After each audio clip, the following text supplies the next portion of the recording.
Henney. I am the Senior Natural Environment Officer from the States of Guernsey.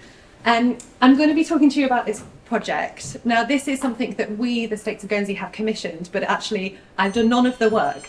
So I'm going to take all the credit, but really it was Nurture Ecology in Jersey and Environment Guernsey in Guernsey who are sort of managing this project and undertaking all the field work. And it's also a work in progress. So we're sort of halfway through, we have half the results. Really, I'm wanting to sort of present it today just as this is what we're doing, and it's going to be really interesting to hear if anybody else is undertaking a similar sort of thing or thinking about the same sorts of things.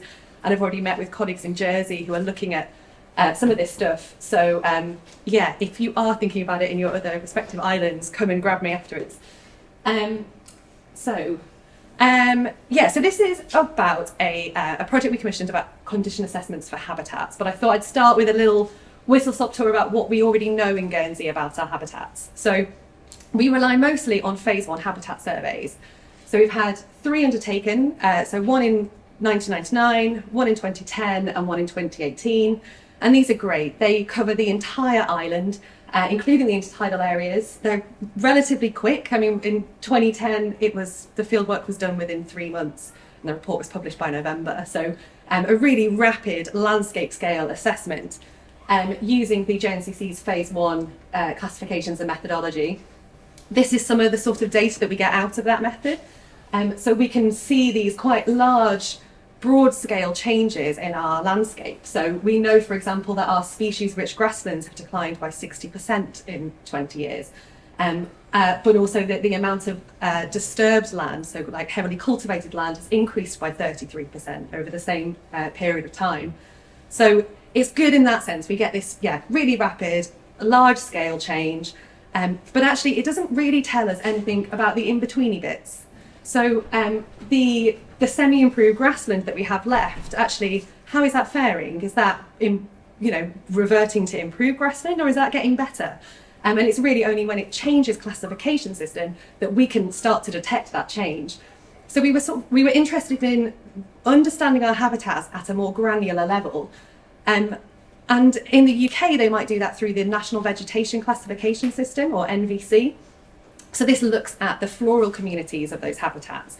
And by getting down really into that species level information, it can tell you a lot about what that habitat is, how it was created. You can understand its management, the impacts upon it.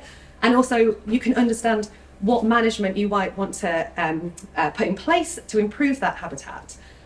Unfortunately, the NVC system, it didn't ever include the Channel Islands when it was being drafted, and so it just isn't really applicable here. I don't know if anyone's ever tried to apply it in a local context, but the species that we have, it will be a key indicator species for a habitat in the UK, and it just doesn't exist here. So it's just not applicable. So they also have this new habitat system that's being developed in the UK now called UK HABs. I don't know if people are using it or familiar with it. But we hadn't really used it in Guernsey before. It looks like it might be quite good. It's slightly more detailed than a phase 1.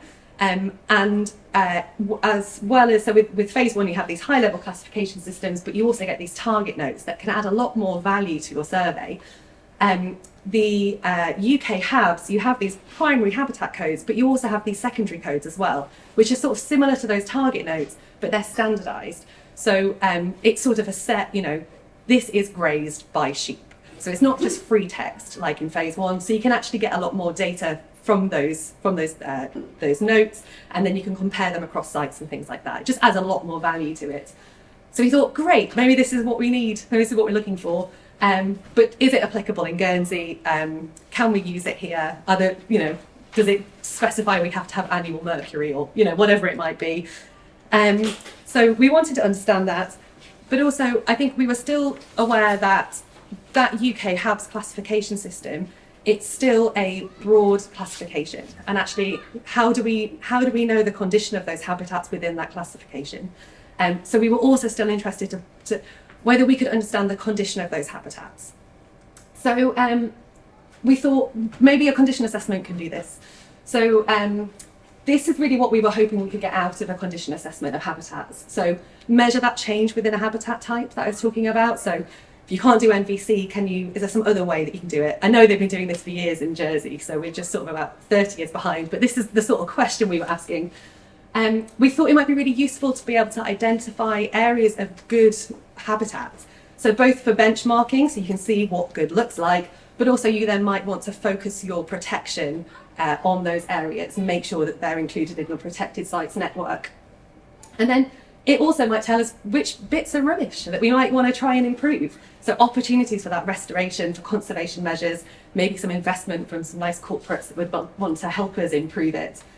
And then the other really important thing for us is we're looking at these tools, biodiversity net gain and natural capital atlases, and they're quite high-level tools that we've got written into our government work plan that we want to deliver in Guernsey. But both of these need a measure of quality of habitat, which in most cases also includes this condition of those habitats. So I'll just briefly talk about biodiversity net gain, because I think this is one of the really big ways in which this information will be used. So for those who don't know, BNG, it's a way by which if you're undertaking a development, there is an obligation placed on that developer that you have to achieve a net gain in biodiversity. So in the UK, that's been mandated at 10%. So you want to build a house, you have to measure the biodiversity of that site, and then do your development, and the outcome has to be 10% better for wildlife. And you can obviously do that by incorporating it into your development or perhaps offsetting it elsewhere. But one of the key things to measure is that quality. So in the UK, the Defra's developed this metric by which they measure biodiversity. They use habitats as a proxy, which is why we think it's so important to really understand our habitats, because if we want to adopt that metric, the assumptions that they've made in the UK, that they've fed through into that metric, can those same assumptions be made of Guernsey's habitats? Or are we putting our wildlife at risk by just adopting those whole scale when actually some of them just don't fit to the Channel Islands? So yeah, we decided we would commission this habitat assessment. We wanted to know, one, can we use a UK house? So let's look at that. And then we wanted to understand whether that condition assessment methodology that's in that biodiversity metric by Defra, can we use that as well? And yeah, what will it tell us about the habitats of our island? So we published the tender in Q2 last year. Fortunately, by the time we went through all that process, it was a bit late. So we managed to get half of the field work done last year, and the other half has been done this year. So it was all undertaken by Nurture Ecology in Jersey, and then they used local surveyors in Guernsey through Environment Guernsey. So they came over, they trained up some field surveyors who then actually undertook the work in the field. So the first question, obviously you can't do the whole island on this methodology, and we wanted to test it first. So we wanted to do a subset. So we looked at all terrestrial land, so we excluded marine and intertidal. We will deal with that later. And then, so it was all phase 1 terrestrial habitats that we wanted to get a better understanding of. Some of them actually don't need habitat condition assessments. Some of them are just baselined at poor because of what they are. So croplands, continuous bracken, these sorts of habitats that they're a poor condition habitat. So you don't even need to assess them. But the rest of them, we wanted to select a subset of 15 sites. And we wanted to try and ensure that we had a good spread of some good, some moderate, some poor, so we could actually see what these habitats look like in Guernsey. And we thought the best way to try and do that was to pick out, so we've got 2 tiers of designated sites in Guernsey. We have our sites of special significance, or triple S's. That's the highest level. And that sort of extends the definition of development within planning, so that if you want to, say, clear vegetation or dig up the ground, you have to have planning permission. ABIs, or areas of biodiversity importance, they are a sort of second tier where the definition of development isn't extended, but if you want to undertake a development, you have to consider the natural environment through that planning process. So sort of akin to biodiversity net gain, really. So we'll see what happens to that designation afterwards. But and then we wanted 5 undesignated sites. So we're hoping there, in reality, there should be 5 good, 5 moderate, 5 poor, perhaps, if we were assigning our designated sites rightly. And then we also wanted to look at a different range of land ownerships, some owned by the state, some private, some NGO. We hoped that this sort of spread would give us a good spread of results. So they took the phase 1 habitat surveys, other data to try and then understand where these might be and put a dot on a map. And then that map was handed over to these field surveyors. So they went out, for each habitat we wanted a minimum mapping unit of 400 square metres. So they would draw a polygon 20 by 20 by 20, if that was possible. So some of our habitats are so rare, some are so rare that actually you couldn't even find 15 sites. So sometimes I think we went down to only 4 for one of our habitats, and then some of them are just so small that actually there aren't 400 square metres, or it might be a linear habitat, so you can't make it a square. So that information was captured, and they drew the boundaries of the area of that habitat that was assessed. So the first step in this is then to say, okay, is this phase 1 habitat survey that was identified in 2018 still that habitat? Are we looking to survey a woodland, but actually it's been clearfelled? Or, I don't know, was it heathland and now it's cropland? So yeah, first of all, is it the same habitat? So hopefully it was. And then they would be able to then assign it to a UK HABS. So it's not quite a one-to-one conversion. But they have these conversion tables so that the surveyor was going out would have an understanding of what UK HABS classifications they're likely to see in the field. So if it is semi-natural broadleaf woodland in phase 1, you're probably looking at, I don't know, a lowland woodland or something like that. So they would, assign a primary code to level 3 as a minimum, but more detailed if possible, because there's 5 levels within UK HABS. And then they could also assign some secondary codes if they wanted to add a bit more detail. So then once you know what UK HABS type you're dealing with, the next thing is to work out what habitat condition form to use. Like I said, some of them are just set to poor, so croplands and things like that you don't need to assess. But the rest of them, so say you found a modified grassland, you choose this condition sheet. And then these are what the condition sheets look like. This is a completed one for a scrub. And essentially it's just a series of criteria. And they're mostly based on the structure of the habitat or trying to identify the human impacts on that habitat. So, for example, it might be about diversity in age structure, or a diversity in are there glades and clearings and things like that? Or is there litter? Are there invasive species? These sorts of things.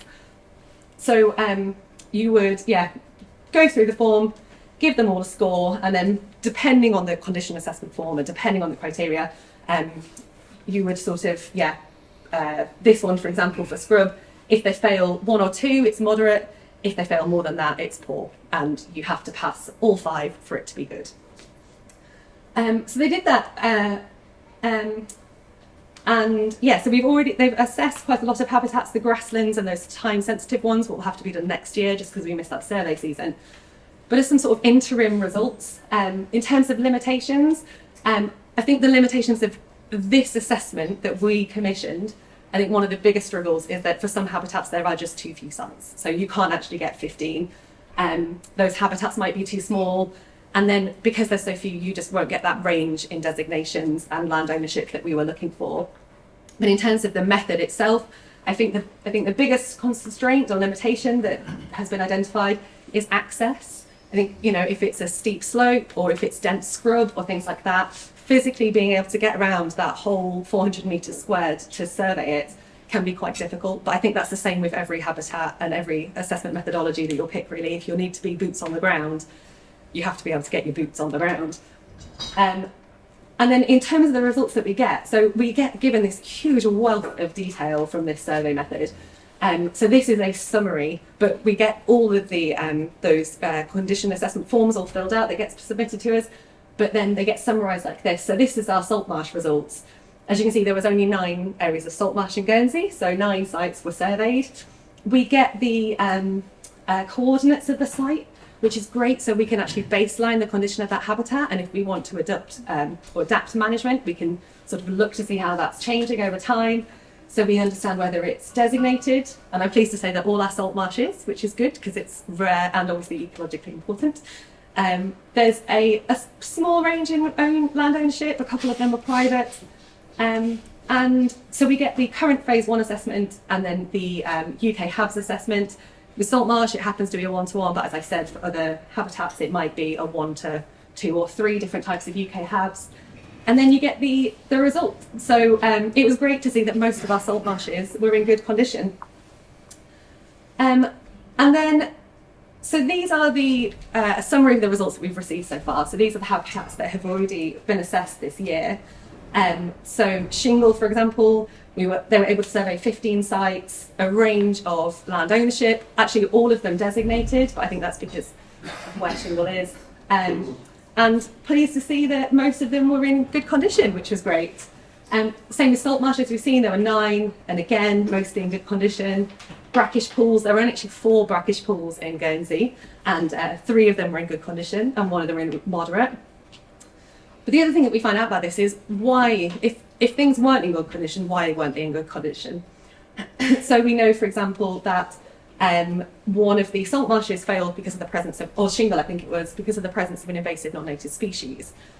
So now we know that we might want to go and address that through management. Brackish pools, I think one of them failed because there was some clearance around the edges. There'd been that human interference. And I think some of the salt marshes, it was around the presence of drainage duits and the ditches and things like that. So some things, you know, you can adapt to management to address, other things a bit more material to the site, which makes it a bit more difficult. Standing water and improved grassland, there was quite a range of different designated or undesignated, which is nice, and we can see this spread, good to poor condition habitats. And then you get to these ones, so our woodlands and our scrub, where unfortunately no good condition habitat examples of these habitats was found on our island. And that really starts to raise some big questions.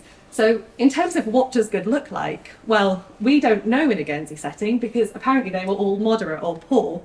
But this is something we've always felt might be the case in our woodlands. Guernsey's seen these huge periods of deforestation, and in the Second World War there was barely any woodland left. So we know that most of our woodland is relatively new. We know it's mostly sycamore regeneration. And that, sure enough, came out in those results. So these are failing because of lack of age structure and lack of species diversity, which then makes it really difficult because these are also things that are really difficult to change in a short term. So when we're thinking about baselining for things like biodiversity net gain, do we accept that this is our baseline, and actually any woodlands that are in a moderate condition, we consider that good in a Guernsey setting, and we say, okay, these are our best examples, these are our most important. So for Guernsey, this is what good looks like. Or do we say, okay, we're going to implement some management here. It might take 100 years, we're going to improve them. So we don't shift our baseline, but we still need to consider them for protection. So these are the sort of questions we're really asking ourselves now. So yeah, so what next? As I said at the start, we're sort of halfway through this process, and I don't really have any sort of clear conclusions. What I have is a lot of questions that are going through my mind that at some point we're going to have to find some answers to, and if anybody can help with that, please do let us know. But in terms of next steps then, so the first step really is to finalise that report. So all of the field work's now been completed, and Nurture Ecology are just going to be finishing off that report, doing that critical analysis of the methodology as well, which I'm really looking forward to reading, and we're hoping to be able to get that by the end of the year, so sort of publishing early next year, and then we'll be very happy to share it with you if you're interested in the results. In terms of can we use UK HABs, I think what we have found is that it absolutely is applicable to Guernsey's habitats, and I imagine to the rest of the Channel Islands as well. It feels like a really good next step to move away from phase 1 habitat surveys, because then we can use it with that Defra metric if that is something we want to apply here. But it certainly allows us to compare our habitats across a sort of a national scale. Should we use habitat condition assessments? I think we found this really useful, that we can know a bit more about our habitats without waiting for it to change from one classification to another. We can implement management, and we can actually measure whether it is improving the condition of those habitats. Can we use it for biodiversity net gain? Maybe. I think we need to do a lot more work on the framework there that UK have adopted and Defra, and see if that's applicable. But I think we know that we can use the UK HABs, and we can look at how we incorporate condition assessments in terms of that quality understanding within that metric, and maybe for a natural capital atlas too. In terms of baseline in good condition, I think that's one of the really big questions in my mind now, especially around woodland that we've seen. And it'd be really interesting to see what comes out with the grassland assessments, to see if we see something similar. Because certainly in terms of phase 1, we know we've lost a huge amount of our grassland species. And then management recommendations. I think we've found the sort of, these habitats are failing because of this. We found that really valuable, and it can definitely help inform site by site management, but it also can probably help to inform guidance that we give out to other landowners and other areas within the states, and say, this is how we can improve those habitats on our island. So I think that will be really valuable. And I'd like to thank Defra for letting us pinch their methodology wholeheartely. I know they've spent years developing it, and it was great to be able to just pick it up off the shelf and apply it here. Nurture Ecology, of course, for accepting this project and undertaking it, and Environment Guernsey for all of the local field surveyors who have spent so many hours out there plodding through the dense scrub and the brambles. Thank you very much. And also I pinched some photos for some people, so thank you to them as well.